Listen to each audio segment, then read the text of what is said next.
ونحن على ذلك لمن الشاهدين والشاكرين والحمد لله رب العالمين۔ کچھ سننے اور سنانے سے پہلے آئیے ہمارا آپ تمامی حضرات عقیدت و محبت کے ساتھ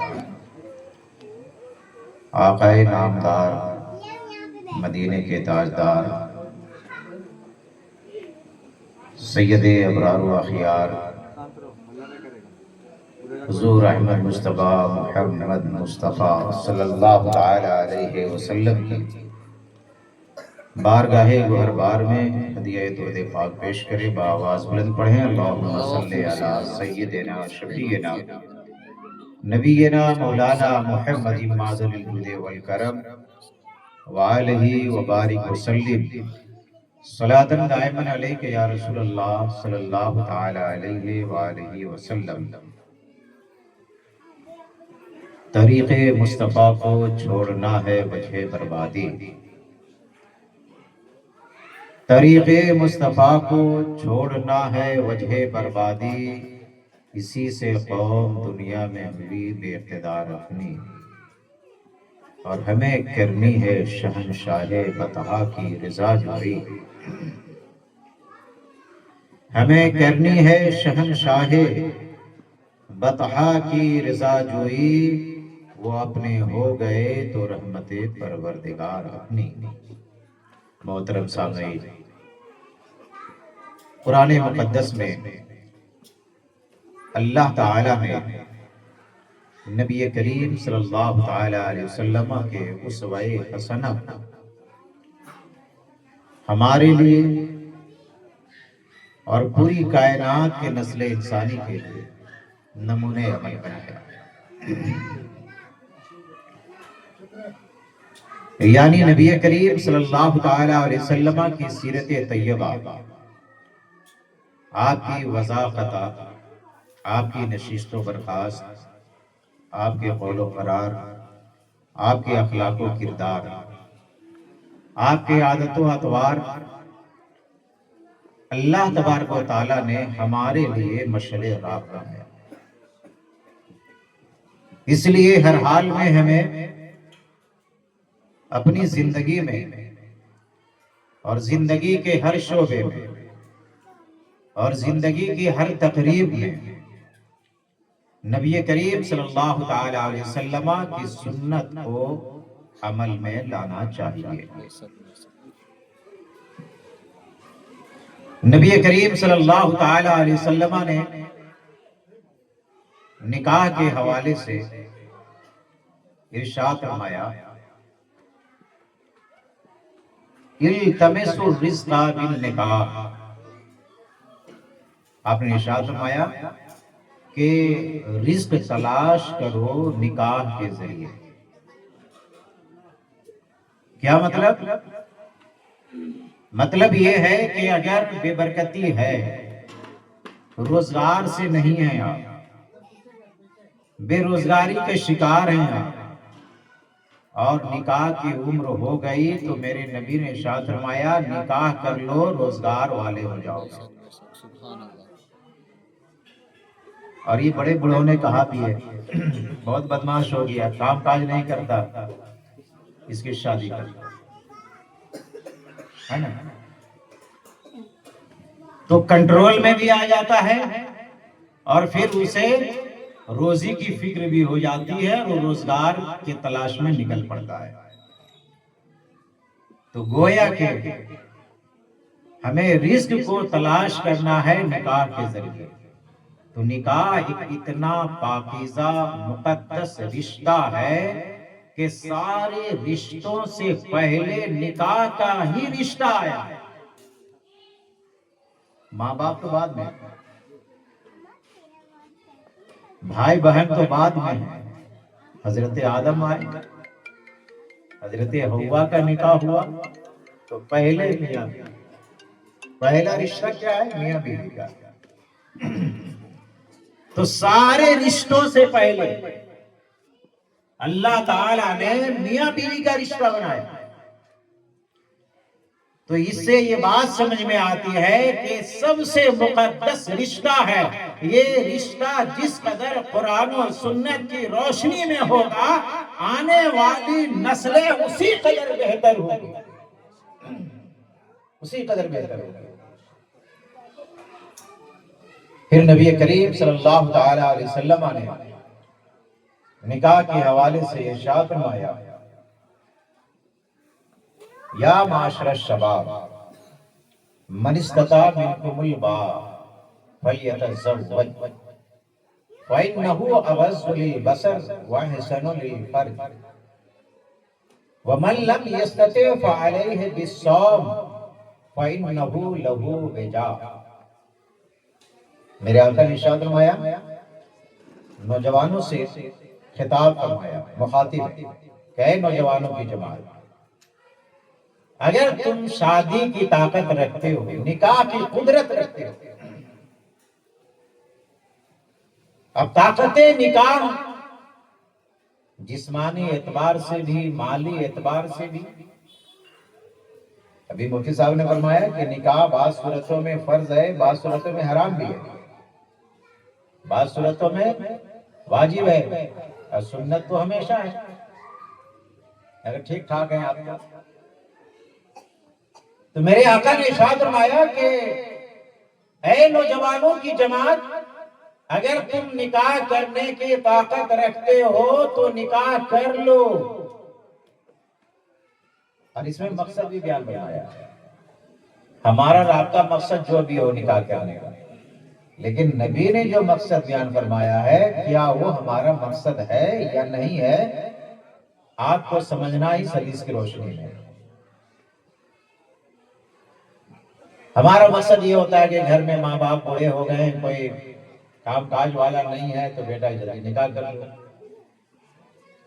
ہے نا؟ ماں باپ بوڑھے ہو رہے ہیں، پوتا پوتی دیکھنا ہے، نکاح کر دو ان کا، یہی سارا مقصد تو ہمارا اور آپ کا ہوتا ہے۔ لیکن نبی نے کیا فرمایا؟ فرمایا نوجوانوں کی جماعت نکاح کرو اگر نکاح کی طاقت رکھتے ہو، کیوں؟ فَإِنَّهُ أَغَضُّ لِلْبَصَرِ، اس لیے کہ نکاح نگاہیں نیچی رکھنے کا کام کرتا ہے۔ مقصد بیان فرمایا کہ نکاح کرنے سے انسان کی نظر تاک جھانک ادھر ادھر دیکھنے سے محفوظ ہو جاتی ہے، اور کیا فرمایا؟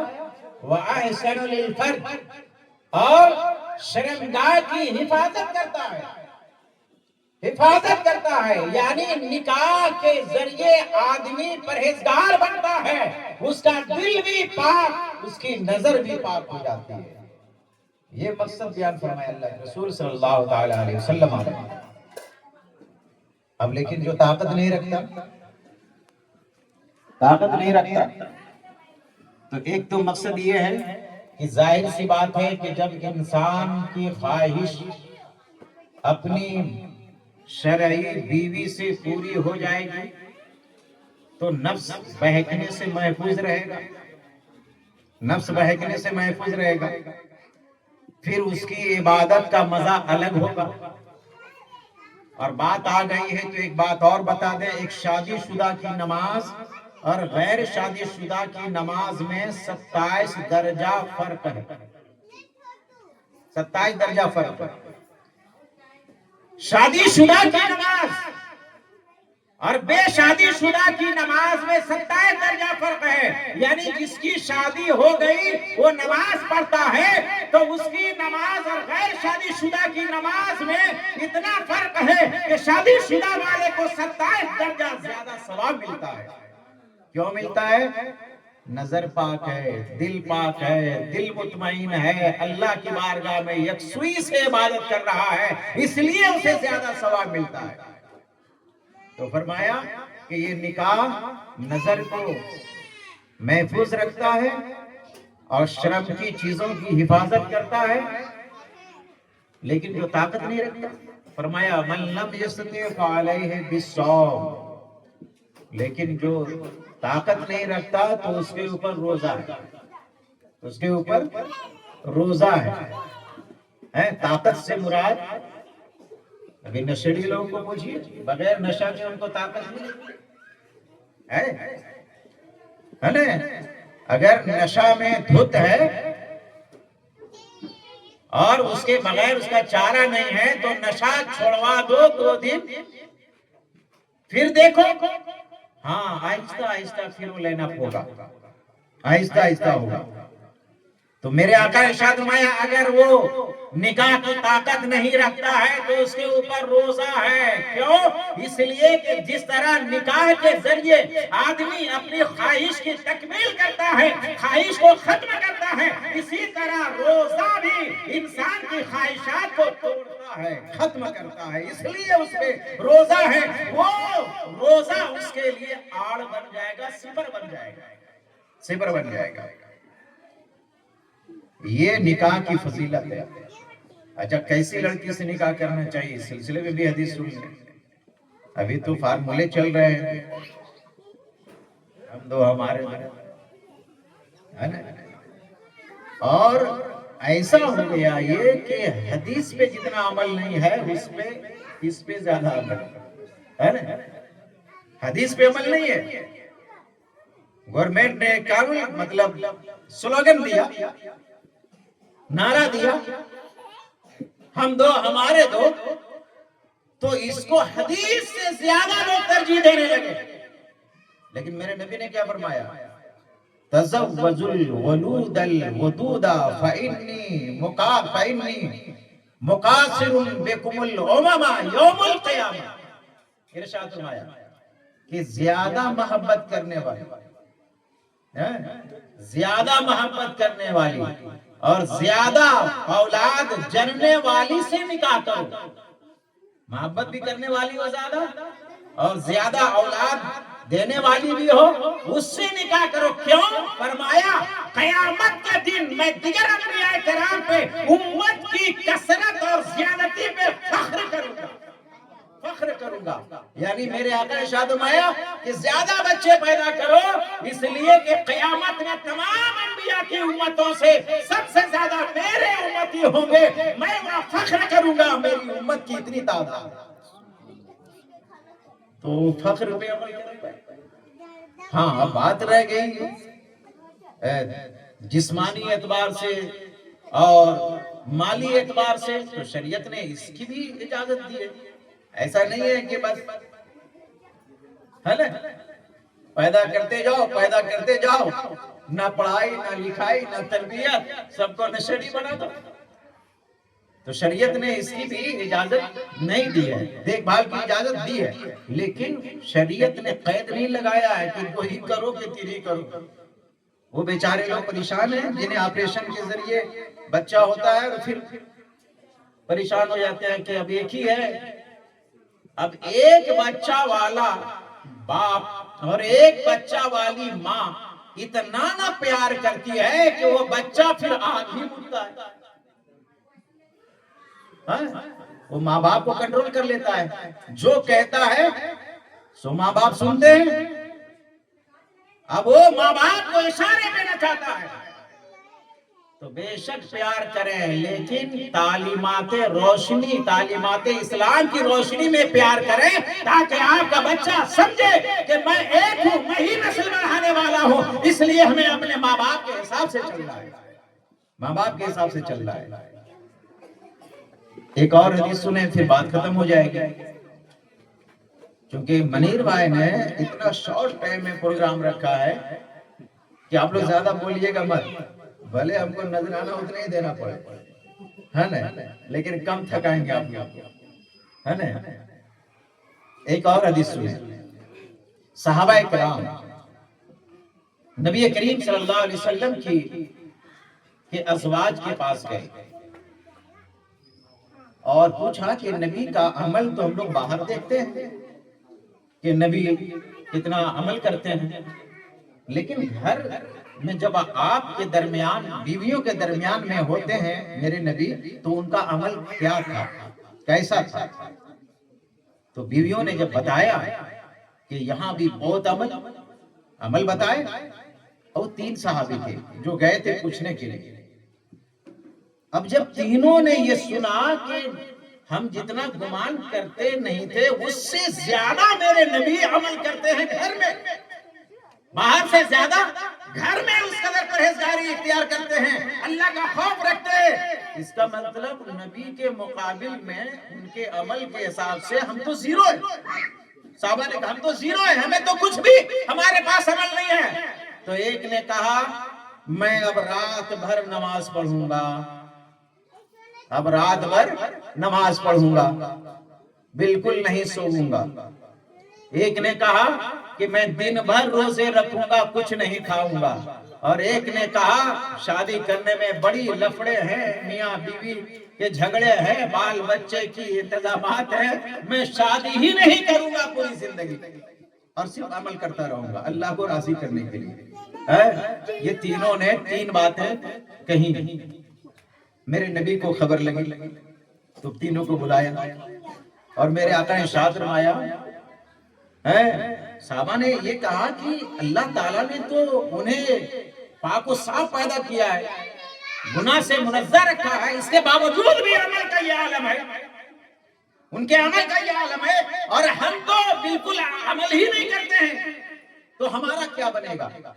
تو نبی نے بلایا اور فرمایا کیا تم لوگوں نے اس طرح کی مطلب ارادے کیے ہو کہ ہم صرف نماز پڑھتے رہیں گے، صرف روزہ رکھیں گے اور بیوی سے نکاح نہیں، کسی سے نکاح نہیں کریں گے؟ تو تینوں نے کہا جی۔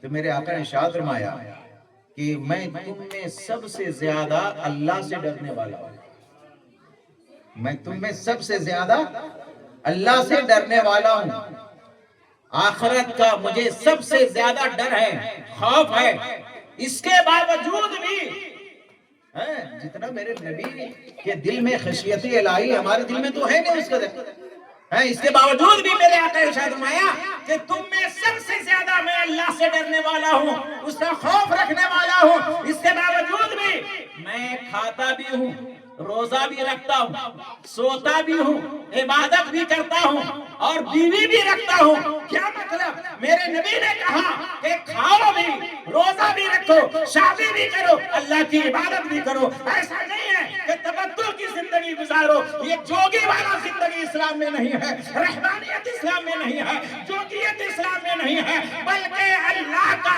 صحیح بندہ وہی ہے جو بندوں کے درمیان میں رہ کر کے اللہ کو یاد کرے، وہی سب سے پرہیزگار بندہ ہے، وہی سب سے پرہیزگار بندہ ہے۔ اس لیے ہمیں ایسا نہیں سمجھنا چاہیے کہ جوگیت اختیار کر لیں۔ تو نبی کریم صلی اللہ علیہ وسلم کو اللہ نے ہمارے لیے اسوہ بنایا۔ کیا بنایا؟ اسوہ بنایا، اور اسوہ حسنہ بنایا۔ اس لیے ہم تمام لوگوں کو چاہیے کہ اپنی شادی بیاہ میں سنتوں کو رائج کریں، بدعات کو مٹائیں، بلا وجہ کی چیزوں میں نہ پڑیں، خرافات سے، لغو و لغویات سے، فضولیات سے اپنی شادیوں کو بچائیں، نکاح کو آسان کریں، اتنا آسان کریں کہ زنا دشوار ہو جائے، زنا دشوار ہو جائے۔ اس لیے عزیزان محترم، دعا ہے رب قدیر کی بارگاہ میں جناب منیر بھائی کے بچوں کی جو شادی ہو رہی ہے، اللہ اس میں برکتیں عطا فرمائے اور خوب محبتیں دونوں خاندان میں عطا فرمائے اور سنتوں پہ عمل کرنے کی توفیق عطا فرمائے۔ وما علینا الا البلاغ۔ آئیے کھڑے کے صلاۃ والسلام۔